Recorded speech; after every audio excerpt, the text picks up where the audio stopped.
Les doy la más cordial bienvenida a este nuevo episodio de la Bitácora del Informático, titulado uProxy 622 megabits por segundo Luna. Primer tema: uProxy. Google anunció una extensión para su navegador llamada uProxy, que permitiría saltarse bloqueos gubernamentales impuestos a la web. La idea es ayudar a usuarios de Irán o China, según explicó Jared Cohen, director de Google Ideas.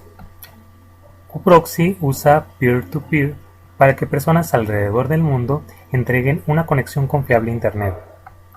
Una red peer-to-peer, red de pares, red entre iguales, red entre pares o red punto a punto es una red de computadoras en la que todos o algunos aspectos funcionan sin clientes ni servidores fijos, sino una serie de nodos que se comportan como iguales entre sí, es decir, actúan simultáneamente como clientes y servidores respecto a los demás nodos de la red. Las redes peer-to-peer permiten el intercambio directo de información en cualquier formato entre las computadoras interconectadas. Normalmente, este tipo de redes se implementan como redes superpuestas construidas en la capa de aplicación de redes públicas como Internet. Así, un usuario de Irán podría obtener acceso a Internet sin filtros a través de un amigo en un país con Internet no censurado. Y aquí está la clave en lo que es la tecnología peer-to-peer o red punto a punto. A finales de los años 90 surgió un sitio web llamado Napster. Napster permitía compartir música con copyright de forma ilegal en ese entonces, y Napster tenía un servidor centralizado. En el 2001 fue cerrado el servidor de Napster por un proceso judicial. Napster todavía existe, pero ahora se dedica a hacer al negocio de la música, pero en términos ya de una total legalidad, y no tiene ningún problema respecto a esto. Pero en ese entonces Napster fue vulnerable porque tenía un servidor centralizado. Ahora tenemos, por ejemplo, que Ares, Kazaa, Emule, Morpheus y otros programas de intercambio de archivos utilizan una red peer-to-peer o punto a punto donde no existen servidores centralizados. Y esto ha permitido que esos servicios no hayan caído todavía, porque serían vulnerables si tuvieran un servidor fijo. Pero como en una red punto a punto los nodos son iguales entre sí, unos hacen la función de servidor y otro la de cliente, y se van intercalando, pues es por esa razón que hasta hoy todavía existen y no han caído, porque no son vulnerables al no tener un servidor centralizado. Y eso es lo que pretende hacer Google con este tipo de proxy, que ellos dicen que es mejor que los proxies actuales. Pues al estar en una red punto a punto, los gobiernos de estos países no tan fácilmente harían que esta comunicación se cayera como si sería si tuvieran un servidor fijo o un servidor centralizado. Siguiente tema: ancho de banda de 622 megabits por segundo en la Luna. La NASA logró un nuevo récord de transmisión de datos al recibir informaciones de la Luna a 622 megabits por segundo utilizando un láser en vez de las tradicionales ondas de radio.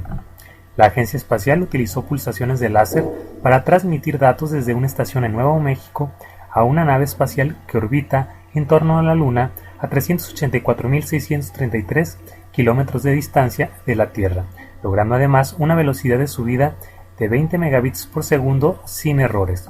Según la NASA, la radiofrecuencia está alcanzando sus límites respecto a la capacidad de transmisión de datos mientras continúa creciendo la demanda para tener más ancho de banda, por lo que este tipo de comunicación le permitirá a la NASA ampliar sus capacidades de comunicación, como por ejemplo para incrementar la resolución de las imágenes o transmitir video en 3D.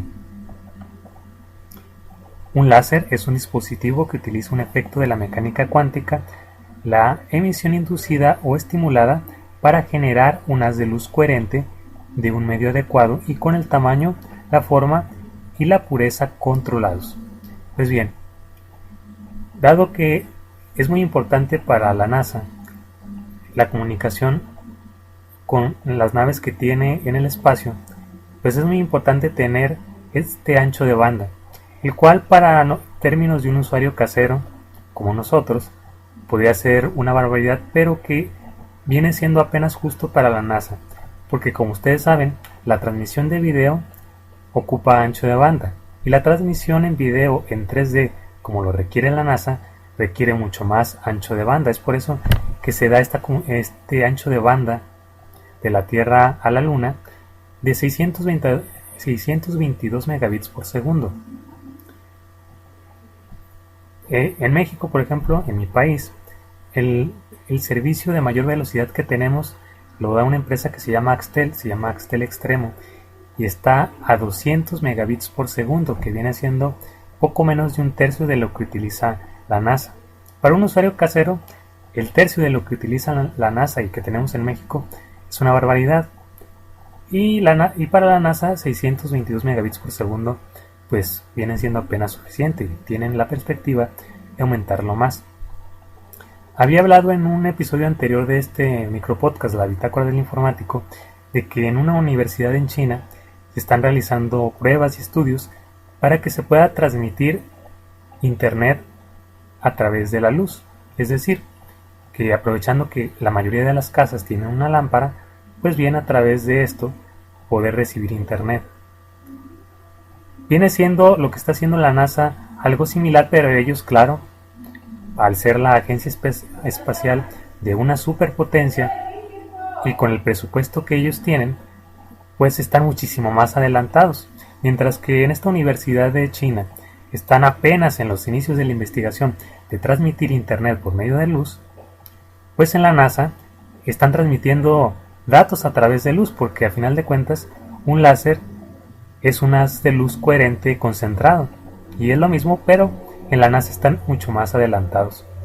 No dudo yo que tal vez esta tecnología de transmisión de datos por medio de láser con estos impresionantes anchos de banda pudiera llegar en algunos años al usuario común, porque por ejemplo nosotros actualmente en nuestros smartphones utilizamos GPS, y por ejemplo antes el GPS era una tecnología militar que se utilizó por vez primera en la operación Tormenta del Desierto en la Guerra del Golfo Pérsico de 1991, y permitió que las tropas aliadas no se perdieran en el desierto, y años después llegó a nosotros en lo que es el GPS que ahora tenemos en los smartphones.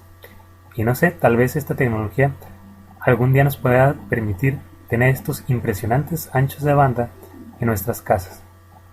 ¿Quién sabe? Y bien, estos han sido los temas del día de hoy. Si te gusta el programa La Bitácora del Informático, suscríbete al podcast en Spreaker, en iVoox, en iTunes, suscríbete a mi canal de YouTube, sígueme en SoundCloud y hazte fan de la página La Bitácora del Informático en Facebook. Nos escuchamos en el próximo podcast.